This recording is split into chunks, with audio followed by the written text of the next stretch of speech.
Subscribe कीजिए बिहारी खाना channel को और घंटी के बटन को दबाइए मेरे लेटेस्ट वीडियो सबसे पहले देखने के लिए।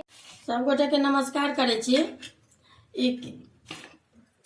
अहाँ के कांच केरा अछि, केरा के हम उबाले छी।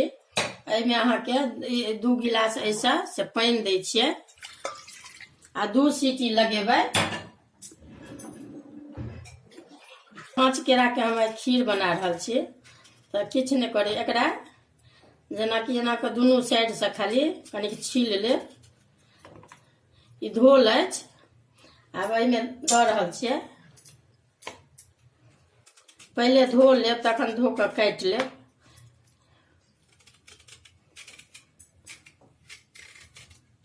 ये टाइप के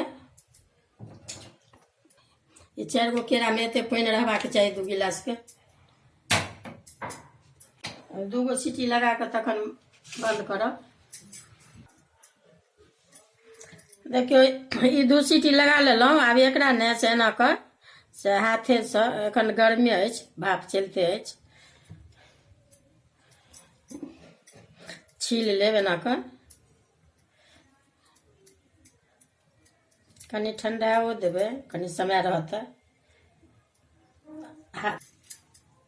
ई छील लेलहुँ। देखियो आब एकरा की करब, गरम अछि ताहि दुआरे यहाँ के कोनो करछुल से या अथी चम्मच से एना कर मिला लेब।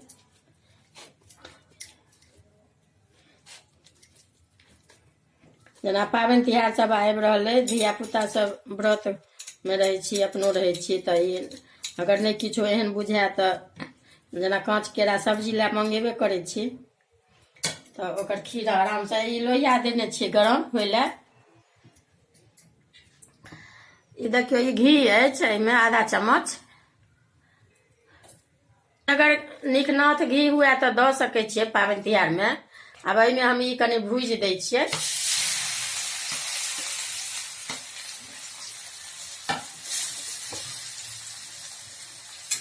4 मिनट अपन कनी मिला देवे, भूज लेब कनिक।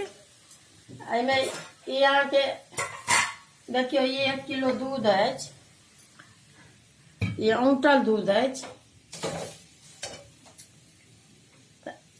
अब ये दूध द रहल छियै, दूधे में मिलेबै।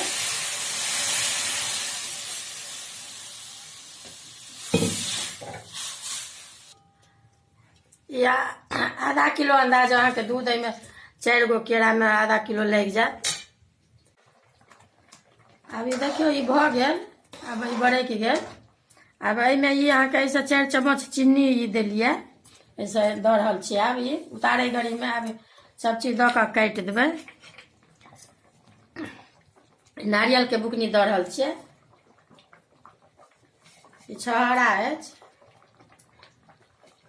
ई काजू अछि,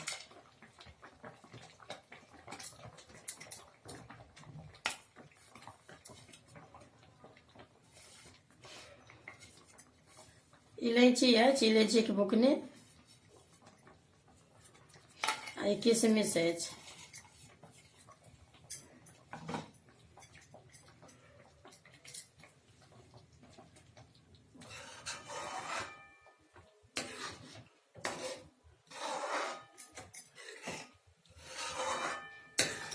अभी ठंडा जाए तो निक गाढ़ भ जाए, तो वो तो गाढ़ो नहीं रहबा के चाहिए।